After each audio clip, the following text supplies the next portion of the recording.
El A-12, desde su concepción hasta su retiro, fue operado solo en 2 locaciones. El Área 51 en Lago Groom fue su hogar original.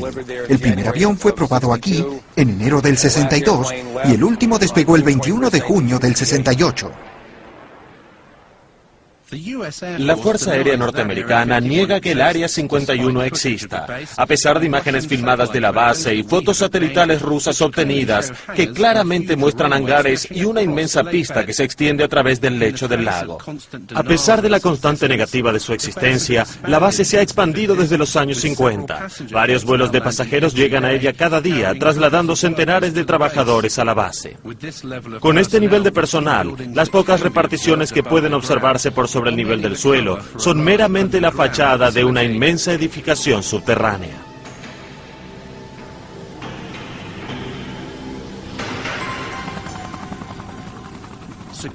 La seguridad en la base no tiene precedentes y el secreto es monumental. Desde fines de los años 50, los militares han reclamado para sí cientos de miles de hectáreas de tierras vecinas a la base. La zona de exclusión del Área 51 ahora se extiende a 40 kilómetros. El estatus secreto de la base está muy preservado, y aun si la gente habla de las operaciones con los B-52 allá por los años 50, hace 50 años, aún no pueden identificar la base por su nombre o por su locación. Solo pueden decir que era una instalación remotamente ubicada. Este lugar es un anacronismo de la Guerra Fría. Este es un lugar que recuerda a los viejos días, y al tratarlo como una localidad que ni siquiera existe, atrae mucho la atención. Naturalmente, todo el mundo quiere saber qué ocurre allí. No se cuestiona la existencia de esas instalaciones, que el gobierno habló de ellas muy poco en el pasado, que tiene el derecho de probar aviones como el U-2, el SR-71, el Stealth. La gente se olvida del avión Stealth. Más de $100 millones gastados en su desarrollo y una década antes de que su existencia siquiera se anunciara. Eso es lo que se hace en Lago Groom. Ahora la pregunta verdadera que surge es, ¿habrán platos voladores allí? Fuimos al cielo para ver la base por nuestra cuenta. Volando a una altitud de 3.000 metros, llegamos a 1,5 kilómetros de la zona de restricción. Habiendo hecho contacto con la torre, pronto descubrimos lo seriamente que el Área 51 preserva su espacio aéreo.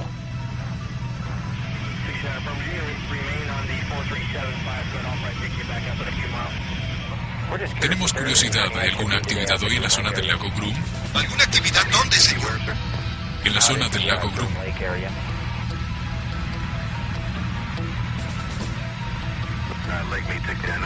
No tenemos información disponible. Se encuentran cerca de una zona de exclusión. Repito, se encuentran cerca de una zona de exclusión. El controlador de acercamientos de Nellis está un poco preocupado porque nos estamos acercando. Nos están lanzando 2 F-16 de combate. Pasaron a nuestro lado entre 1290 a 2000 kilómetros por hora. Estos tipos no se andan con vueltas, no nos quieren aquí. En efecto, hay otro caza cerca de nosotros. Están tratando de ahuyentarnos de la zona o forzarnos a aterrizar. Y aquí viene otro. Eso estuvo cerca, especialmente lo de la derecha. Diría que estuvo a 1,5 kilómetros, 3 kilómetros. Cielos, ¿pudiste verlo? Cuentan con GPS a bordo, así que sin duda tenían contacto por radar con nosotros. Eso estuvo cerca. En 1989, un hombre destapó el secreto de Dreamland. Su nombre es Bob Lazar y dice haber trabajado en Lago Groom en una nave espacial alienígena recuperada. La base está al pie de una montaña pequeña o una colina grande. Hay 9 puertas de hangares y no relucen en medio del desierto.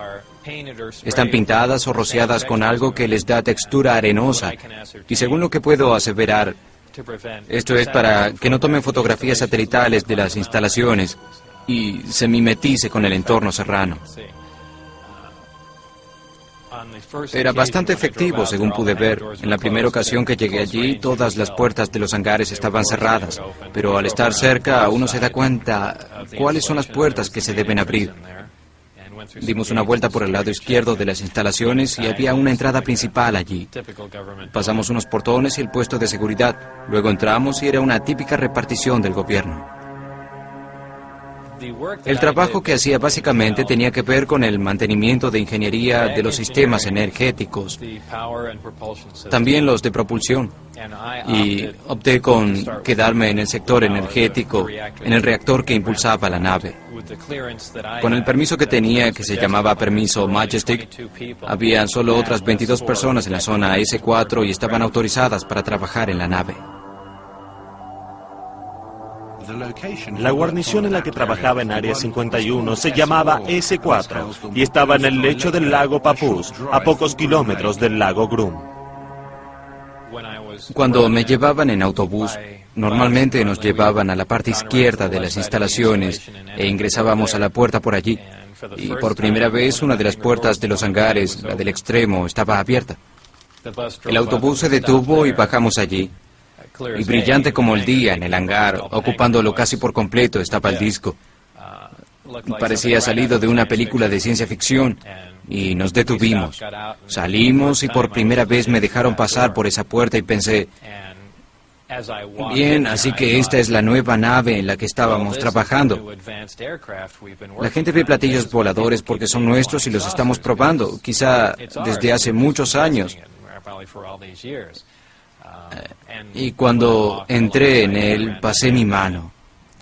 Diría que era metal, porque era frío. Así que supongo que era alguna clase de metal. Y de hecho, por una escotilla que había sido arrancada, había una apertura y tenían una bandera norteamericana clavada. Así que no me quedaban dudas de que era algo que habíamos fabricado. Una vez me permitieron ingresar a la nave para ver la ubicación de los sistemas en caso de que fuera importante trabajar en la nave. Obviamente me acompañaron y estaba hecha para ser piloteada por alguien más pequeño que un ser humano normal. Todo era muy estrecho allí. Había un piso inferior que se abría por una abertura en el piso, por el que pasé la cabeza y el torso para ver con linterna cómo los amplificadores de gravedad estaban colocados. Vi a mi alrededor y había 3 asientos más. Los asientos eran una tercera o cuarta parte del tamaño de un asiento normal.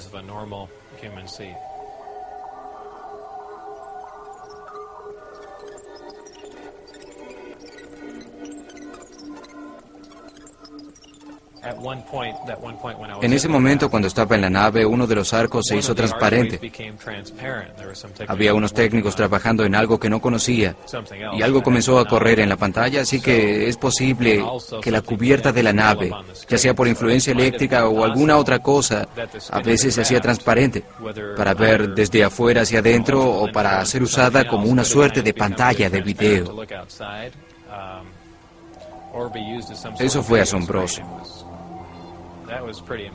Cuando salí de ella parecía un trozo de metal liso nuevamente.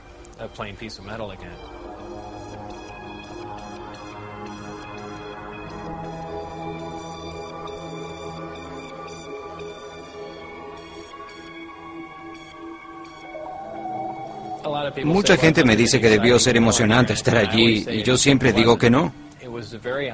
Caminar por la nave fue sumamente molesto. Se percibía que uno no debía andar allí. No fue en modo alguno excitante, no era terrenal. Y no lo digo como un golpe de efecto. Se sentía eso. Nada tenía bordes salientes, era como si los asientos, los amplificadores que había allí, todo hubiera sido de cera. Se hubiera calentado un poco y luego enfriado. Todo tenía curvas suaves, aún donde las sillas se unían al suelo y se mezclaban con él. Era como si la nave entera hubiera sido moldeada a inyección. Nadie excepto Bob Lazar había podido verificar ninguna de sus credenciales académicas o profesionales. En 1990 fue acusado de defraudación y declarado en bancarrota. En la corte simplemente describió su ocupación como procesador de fotografía autónomo. ¿Es Lazar un fraude? ¿Trabajó realmente en S4 o fue enviado por los militares para sembrar cierta información acerca de la base? La noción de que era alguien especial, un científico dotado para trabajar en un proyecto de esa naturaleza, es de ciencia ficción. En primer lugar, no tenemos motivos para decir que sea científico. Ningún diploma, ninguna publicación, asociación, nada lo respalda. En segundo lugar, trabajé en seguridad más de 15 años y la gente toma la seguridad con mayor profesión que eso. En una extraña declaración dijo que había solo 22 personas trabajando en esto. Habría más personas que eso trabajando en una nueva ratonera para el gobierno. No tiene sentido. Tiene todo el aspecto de ser un invento, una fábula. Alguien que tiene la imaginación más veloz, más brillante y fuerte que ninguna otra persona. Hice varias averiguaciones en torno a Bob Lazar. Realmente lo conocí. Obtuve una copia de su formulario W2, un documento impositivo relacionado a los aportes. Ese formulario demostraba que él trabajaba para el Departamento Norteamericano de Inteligencia Naval. Mi investigación de ese formulario y las denuncias hechas por Bob Lazar fueron verificadas muy concretamente. Me comuniqué con Inteligencia Naval y confirmaron que ese podría ser un formulario de su propiedad. Investigué la cuestión con la IRS y dijeron que parecía legítimo. Dijeron que no era fraguado. Había una variedad de números en ese formulario de contrato que pude verificar y descubrí nuevamente que eran números altamente clasificados. El IRS levantó un muro cuando traté de investigar a los verdaderos empleadores asociados a ese documento. Me dio información acerca de su pasado, sus antecedentes educativos y de empleo. Comencé con su trabajo en el laboratorio Los Álamos. Me imaginé que sería un buen punto de partida, si trabajó en Los Álamos. Es probable que tenga una buena educación. Ellos no contratan a cualquiera. Si trabajó en Los Álamos, especialmente en proyectos clasificados, es menos razonable asumir que hubiera podido trabajar en otras instalaciones de Nevada en proyectos similares. Fuimos a Los Álamos y no nos dieron ningún tipo de cooperación. No respondían nuestros llamados telefónicos. Decían, no tenemos información sobre Bob Lazar. Hay un número de identificación, pero no trabajó para nosotros. Trabajó para otros. Básicamente, el laboratorio Los Álamos trató de confundirnos.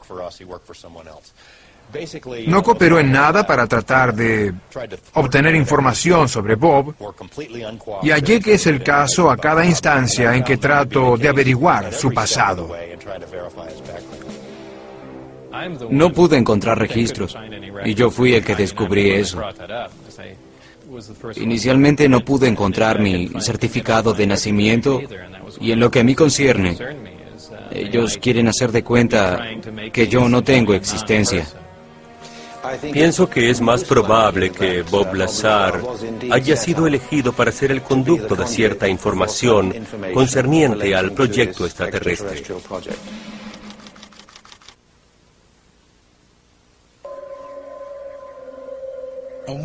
En una ocasión, Bob Lazar presenció las pruebas de un plato volador. Fui llevado al hangar para pruebas de corta duración, y la nave ya estaba afuera, sobre el lecho del lago. Se elevaba en silencio, iba un poco a la deriva y luego volvía a bajar en silencio. Se veía maravillosamente, era enorme. Era como ver una casa despegar del suelo en silencio. Es increíble la cantidad de energía que se necesita para despegar sin hacer ruido. Había ciertas comunicaciones por audio con la nave, así que debo asumir que había humanos a bordo, y de alguna manera habían podido sentarse en esos asientos. Obviamente sabían cómo operar, sea cuáles fueran los controles que había, o fabricaron los suyos y los unieron a lo que había.